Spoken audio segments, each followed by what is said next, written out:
할렐루야. 오늘 수예배 오신 여러분 주님의 이름으로 환영합니다. 우리가 우리 자신과 우리 교회와 또 이 사회, 특별히 우크라이나 땅의 평화를 위하여서 계속해서 기도하기를 원합니다. 이 땅에 하나님의 평화가 임하기를 간절히 기원합니다. 오늘 이 시간 함께 은혜 나누실 말씀은 레위기 6장 8절부터 11절까지 말씀입니다. 새 번역으로 제가 읽겠습니다. 주님께서 모세에게 말씀하셨다. 너는 아론과 그의 아들들에게 다음과 같이 일러라. 번제를 드리는 규례는 다음과 같다. 번제물은 밤이 새도록 곧 아침이 될 때까지 제단의 석쇠 위에 있어야 하고 제단 위에 불은 계속 타고 있어야 한다. 번제를 드리는 동안 제사장은 못이 두루마기를 입고 속에는 맨살이 못이 고이를 입어야 한다. 제단 위에서 탄 번제물의 재는 쳐서 제단 옆에 모아두었다가 다시 진 바깥 정결한 곳으로 옮겨야 하며 그때 제사장은 제단 앞에서 입은 그 옷을 벗고 다른 옷으로 갈아입어야 한다. 아멘. 오늘 레위기 6장 8절부터 11절까지 말씀을 중심으로 제사장의 삶이란 제목으로 함께 은혜를 나누기 원합니다. 여러분, 제사장 하면 나와는 좀 뭔가 상관없는 그런 생각을 가질 수가 있습니다. 그러나 신약시대는 만인 제사장 주의입니다. 무슨 말입니까? 믿는 사람들은 다 제사장이란 거예요. 너희는 택하신 족속이고 하나님의 제사장이라고 베드로전서에서 우리에게 말씀하고 있지 않습니까? 만인 제사장, 전신자 제사장. 믿는 사람은 누구나 다 제사장입니다. 한 사람도 거기서 빠질 수 없어요. 신자면 누구나 다 제사장인데 목회자만 제사장이다 이렇게 생각한다면요, 아마 내가 제사장이라는 것을 부인하고 싶어하는 그런 마음은 아니겠습니까? 또 제사장에 대한 잘못된 생각들도 있는데, 이제 모든 믿는 사람들이 제사장이지만 이제 목사는 거기보다 더 특출한 대제사장이다 이런 생각을 가지신 분도 있을지도 모르겠습니다. 그러나 그건 정말 잘못된 생각이에요. 대제사장은요, 오직 예수님이라고 성경은 정확하게 지적하고 있기 때문입니다. 히브리서 4장 14절 말씀, 그러나 우리에게는 하늘에 올라가신 위대한 대제사장이신 하나님의 아들 예수가 계십니다. 그러므로 우리의 신앙 고백을 굳게 지킵시다. 아멘. 그러므로 레위기에서요, 제사장에 대한 말씀, 사실은 우리 모든 믿는 사람들이 아주 개인적으로 나 자신에게 적용해야 할 말씀입니다. 남의 얘기가 아니에요. 전신자 제사장, 곧 모든 신자가 제사장인 이 시대에 우리에게 필요한 것이 무엇이겠습니까? 오늘 본문을 통해서 우리 삶에 어떤 요소들이 필요한지를 함께 나누어 보기를 원합니다. 먼저는요, 끊임없이라는 것입니다. 끊임없이. 6장 13절을 개역개정판으로 보니까 불은 끊임없이 제단 위에 피워 꺼지지 않게 할지니라. 불이요, 끊임없이 제단 위에 피워야 된다는 거예요. 그것이 제사장이 해야 할 중요한 임무입니다. 불을 계속 피운다는 것이 무슨 의미일까요? 하나님을 향한 불이 꺼지지 않게 한다는 것, 하나님을 향한 타오르는 그 신앙의 마음이 꺼지지 않아야 한다는 말이 아니겠습니까? 하나님을 향한 기도, 하나님을 향한 헌신, 하나님을 향한 사랑이 꺼지지 않아야 됩니다. 여러분, 언제 기도하세요? 예전에 새벽 기도가 있을 때는 새벽에 교회 와서 기도하고, 또 철야가 있을 때는 교회 와서 밤이 새도록 기도하기도 했죠. 또 작정 기도하기도 하고요, 기도원에 들어가서까지 기도하기도 합니다.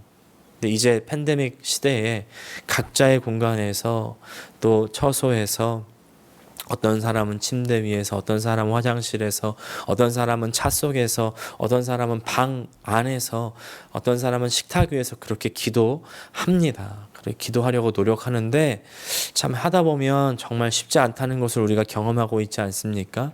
그러나요, 우리가 아무리 어려워도 이 기도의 불이 꺼지면 안 됩니다. 기도의 불, 말씀의 불, 사랑의 불이 꺼지지 않도록 그 불을 계속해서 꼭 우리가 지켜 나가야 돼요. 어떻게 이것이 가능하겠습니까? 가능하긴 하겠습니까? 어떤 분들은 불가능하다고, 어떻게 그렇게 살겠냐고 그러실지도 모르겠습니다. 그러나 믿는 사람들은요, 그 불가능한 일, 아니 불가능할 거라고 생각하는 그 일을 위해서 정말 최선을 다해서 노력해야 됩니다. 도전해야 됩니다. 아침에 일어나서 밥 먹기 전에, 또 밥 먹고 일하러 나가면서, 일하는 중에, 또 피곤하고 지친 일을 마치고 돌아오는 그 길 가운데, 또 집에 와서 누워 쉬면서라도, 또 자기 전에, 또 자면서까지라도 그 삶의 모든 순간에 하나님을 기억하고 하나님을 나의 삶에 초청시켜 드리면서, 개입시키면서 하나님을 기억하고 기도하고 하나님께 초점을 맞추는 바로 그 사람이 믿는 사람 아니겠습니까? 그리스도인 아니겠습니까? 어떻게든지 계속 불을 태워서 하나님과 연결되어 있으려는 그 사람이 바로 그리스도인이라는 것이죠. 불이 꺼지고 하나님과의 연결되어 있지 않은 그런 상태가요, 편하다면, 괜찮다면 정말 그때가 심각한 때, 아주 위험한 때입니다. 우리 절대 끊어지지 말아야 됩니다. 특별히 중요한 선택의 순간에 있어서, 그리고 또 화가 날 때, 분이 막 일어날 때, 또 가장 마지막으로는요, 이것이 어떻게 보면 제일 중요할지도 모르겠습니다. 가장 하나님을 잊기 쉬운 때, 내가 기쁠 때, 행복할 때, 그런 모든 순간에 우리가 하나님을 기억하고 하나님과의 관계 안에서 그 모든 순간을 생각해야 됩니다. 두 번째로요, 우리 제사장은 어떤 사람인가? 나머지를 먹는 사람이라는 겁니다. 제사장은요, 소재물, 이 곡식 제물이죠. 그걸로 이제 고운 가루, 그리고 기름, 유향을 이제 함께 해서 제단에서 태워 하나님께 드리는 건데, 그 남은 것을 먹습니다. 15절 보니까, 그리고 그들 가운데서 한 제사장이 곡식 제물에서 기름 섞인 고운 밀가루 한 줌과 곡식 제물에 얹어 바친 향을 모두 거두어서 곡식 제물을 모두 바치는 정성의 표시로 그것을 제단 위에서 불사르면 그 향기가 주를 기쁘게 할 것이다. 16절, 나머지는 아론과 그의 아들들이 먹을 몫이다. 누룩을 넣지 않고 거룩한 곳에서 먹어야 한다. 곧 그들은 회막을 친 뜰 안에서 그것을 먹어야 한다. 먼저 나의 것을 다 하나님께 드리는 거예요. 그리고 드리고 난 나머지를 나의 것으로 취하는 것입니다. 가장 좋은 것은 하나님께 드리고요. 헌금도 그런 의미죠. 가장 처음 것, 가장 좋은 것을 하나님께 드리고 나머지를 내가 취하는 겁니다. 그러면 그 나머지까지도 하나님께서는 내가 다 받았다고 인정해 주시는 것이죠. 그리고 그 나머지를 이제 너희가 필요한 대로 쓰라는 것입니다. 이런 마음의 자세가 중요합니다. 하나님이 우선이고 나는 다음이라는 바로 그런 마음이죠. 난 나머지를 먹는다. 근데 이때요, 나의 것을 취할 때 비록 나머지이긴 하지만 그때 나의 자세가 참 중요합니다. 먹을 때 그때 규례는요, 누룩을 넣지 않고 먹는 것입니다. 누룩은 부풀리는 것, 화려하게 치장하고 꾸미는 것이라고 말씀드렸죠. 사람은요, 자신의 삶을 화려하게 부풀리는 것을 참 좋아합니다. 저도 그래요. 근데 아무리 나의 것이라고 하더라도 그것을 내 맘대로, 내 정욕대로만 쓰면 안 됩니다. 내 삶을 화려하게 꾸미는 일을 위해서 쓰면 안 된다는 거죠. 그것을 중단해야 됩니다. 나의 겉모습을 치장하는 것보다 뭐예요? 내 내면을 더 중시해야 되는 것이죠. 그래서 소박하게 있는 그대로 겸손하게 자신의 모습을 보여주는 그런 자세가 참 필요하고 중요합니다. 그리스도인은요, 사치하면서 자신을 꾸며서 과장할 필요가 없는 사람들이죠. 또 마지막으로 가장 중요한 모습은요, 자신을 위해서 제사를 드리는 모습입니다. 20절 보면 제사장으로서의 첫 임무가 바로 자신을 위한 제사를 하나님께 드리는 것임을 우리가 볼 수가 있는데요. 아론과 그의 아들들을 기름 부어 세우는 날에 제각기 주에게 바쳐야 할 제물은 다음과 같다. 늘 바치는 곡식 제물에서와 같이 고운 밀가루 10분의 1 에바를 가지고 반은 아침에 그리고 반은 저녁에 바친다. 제사장을 세우는 때 그때 드려야 되는 제사가 있다는 거죠. 제사장은 하나님과 사람 사이를 중보하는 사람이죠. 중재하는 사람, 다른 사람이 하나님 앞에 제사를 드릴 수 있도록 도와주는 사람들, 그래서 하나님을 만날 수 있도록 도와주는 사람들이 제사장입니다. 중재의 역할을 하는 제사장이 되는 그 날에 제사장은 제각기 저마다의 스스로의 제물을 주님 앞에 바치고 아침과 저녁에 바쳐서 그렇게 제사를 드려야 되는 거죠.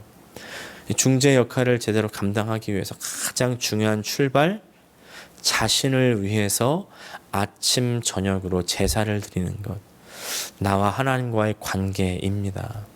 그것이 바로 제사장으로서의 가장 중요한 책무입니다. 왜? 그것이 바로 그들의 생명의 근원이기 때문이죠.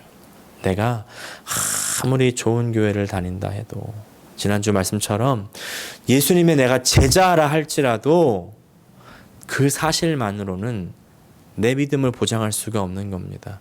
그런 환경들이, 내가 좋은 믿음의 가문에서 태어나고 좋은 믿음의 사람들이 내 옆에 있고, 이런 환경들이 나의 신앙을 정립하는 데 참 도움을 줄 수가 있겠지만, 그러나 그것이 내 믿음은 아닙니다. 중요한 건요, 개인의 믿음이죠. 근데 개인의 관계입니다. 하나님과의 관계. 누구도 대신해 줄 수 없는 가장 중요한 부분입니다. 구약시대 제사장이 그렇게 했던 것처럼 이 신약시대의 제사장 누구예요? 우리 모든 믿는 사람이요. 매일 아침 저녁으로 하나님과 교제하는 것을 우리 삶의 가장 우선순위로 두어야 됩니다. 그것이 바로 이 제사장 직무를 제대로 감당하는 출발점이죠. 저는 목사입니다. 그죠? 목사가 되니까 목사로서의 책임과 의무가 많이 있죠. 많은 사람들을 돌봐야 되고 또 필요를 감당해야 되는 그런 부분들도 있습니다. 근데 그 책임과 의무가 부담스러울 때가 있어요. 또 두려울 때가 있습니다. 어떻게 해야 될지, 정말 어떻게 해야 좋을지를 모를 때가 많습니다. 그때요, 하나님께 드려지는 나의 불을 관리하는 겁니다. 마음을 새롭게 불태우는 거예요. 하나님 앞에서 내 개인의 제사를 드리는 것입니다. 하나님 앞에 무릎을 꿇고요, 그때 하나님의 은혜를, 주께서 나에게 주시는 그 은혜와 생명을 간절히 소망하며 기다리는 거예요. 부어질 때까지, 은혜를 주실 때까지. 그렇게 흘러 들어온 주님의 은혜, 주님의 긍휼로 내가 그 일을 감당해 나갈 수가 있는 것이죠. 은혜가 들어왔다고 해서 부담감이 없어지는 건 아니거든요. 그러나 부담은 아직 있지만 은혜가 있을 때는 그것을 감당할 용기가 나게 됩니다.